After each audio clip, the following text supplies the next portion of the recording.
Good evening, my friends here this evening. I want to share something on the aspect of faith and life and the potholes in life. So, and some of the crazy things about life. Okay? Hopefully, I can tie all of them in the end, and I don't want to make it too long because it becomes boring.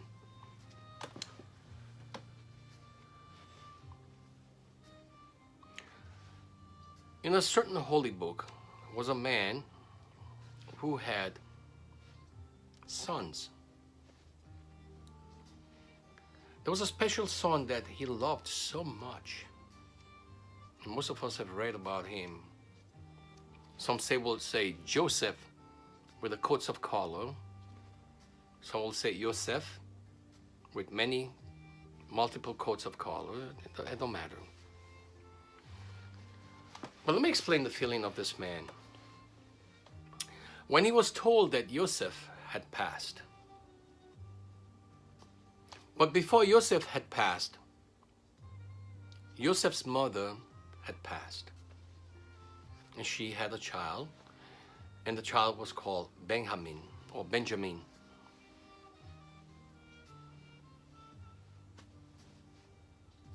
The name originally is the mother said, "You brought me sorrow." When the father says, "No, we can't have a kid with a name like that." So "You brought me joy" was the name that was given to Benjamin. And so now Benjamin's older brother, which this older brother has other older brothers. As always in life, things are not fair, but God has a plan.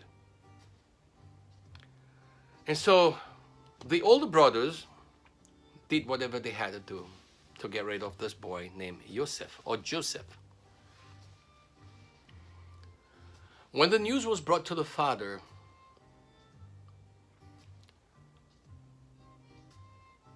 if you cannot understand the feeling, let me try to explain this in a kinda English.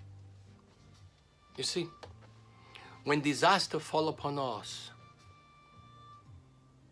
it hurts, but we accept it because we have no feelings towards the disaster. We just feel what it did to us.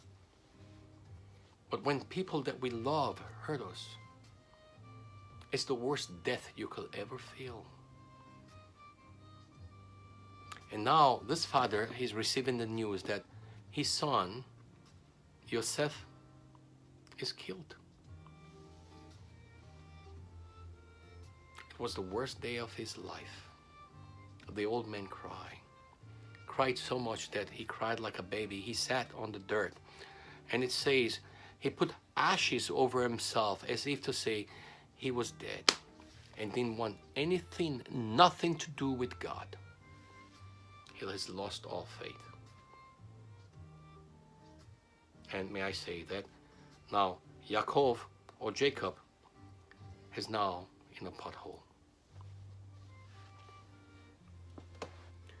The problems with potholes are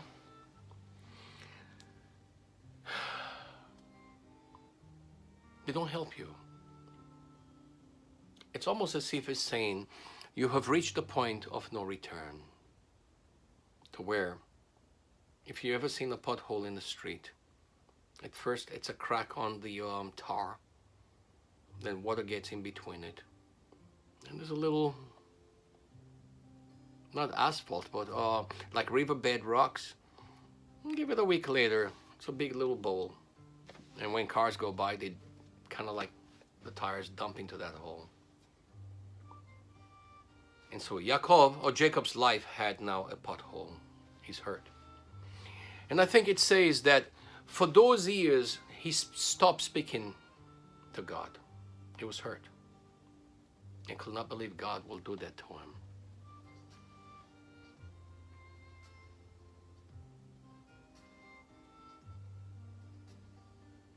Imagine that.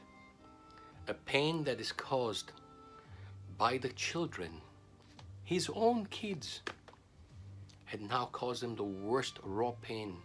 It was like a dagger in his chest. And even as the story goes, that each one of them, whatever they did, came out to be crappy. Their life was, I don't want to use the word here, my friends, was not the best life in the world. They went into some serious trouble in their life. Even though they were fulfilling prophecy that they had to sell their brother because of jealousy. But whatever they touched was not gold.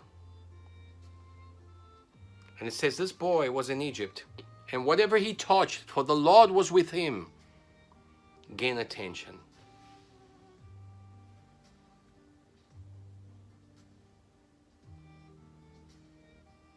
You know, my friends,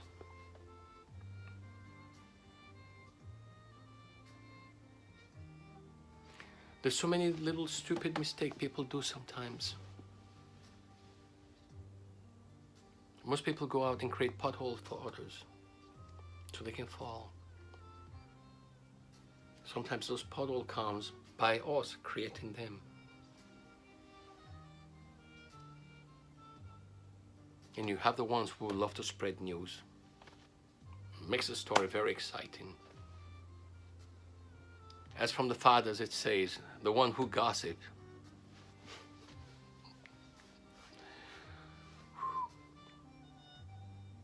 is not only one, but who also suffer the agony of a woman who's pregnant. They're in so much hurt, they want to let that out. They want to share their story, their feelings. But this evening, I'm not here to talk about them. They're the least important. We call them, they're waiting in the hay. They stay in the bushes and they watch. They're the kind of friends, they watch what you're doing. They don't want nothing to do with you, but they watch your life. We say they're busy laying in the hay. It's okay. But this young boy, Joseph, went through some hardship. Oh no, getting sold by the brothers was not the end of his miseries.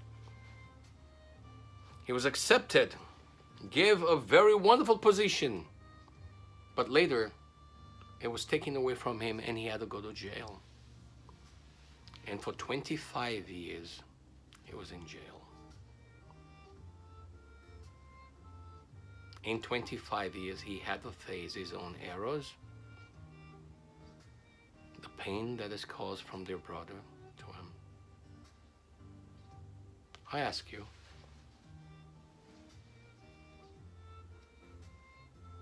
I don't want to use the word what goes around come around. It's not my thought here. But I ask you now,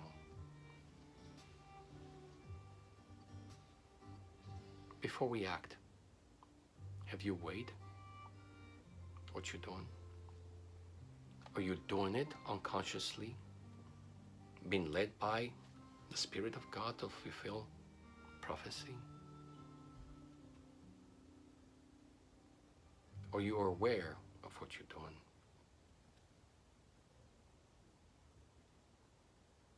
If you ever ask yourself, why am I doing this? What am I gaining from it?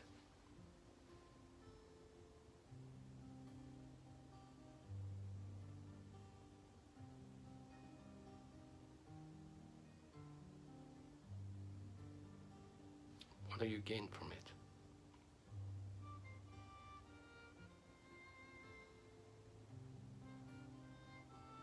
No matter what fun or high someone gets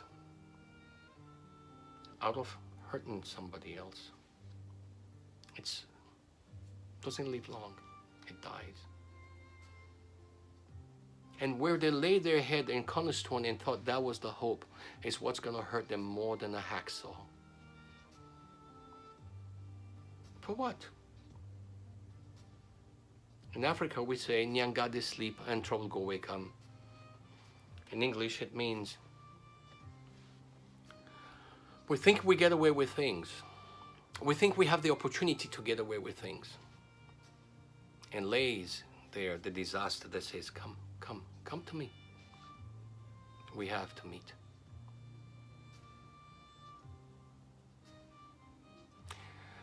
My dear friends, I did not want to speak about the potholes and how to fix them. It's not my story here. I just want to touch of the things that happen in our life, the potholes in our life, and how we react to them, and the gossipers that come along, and those who lay waiting in the hay to watch so they can slander you.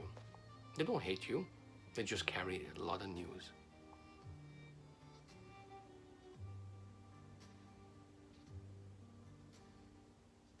But remember this, in the end, Jacob, or Jacob, was reunited with his son. And so he suffered so many years thinking his son was dead. And his son suffered so many years in jail, never thinking he'll see his father again. Remember the stuff I talked about yesterday? What happened on one side affects the other side.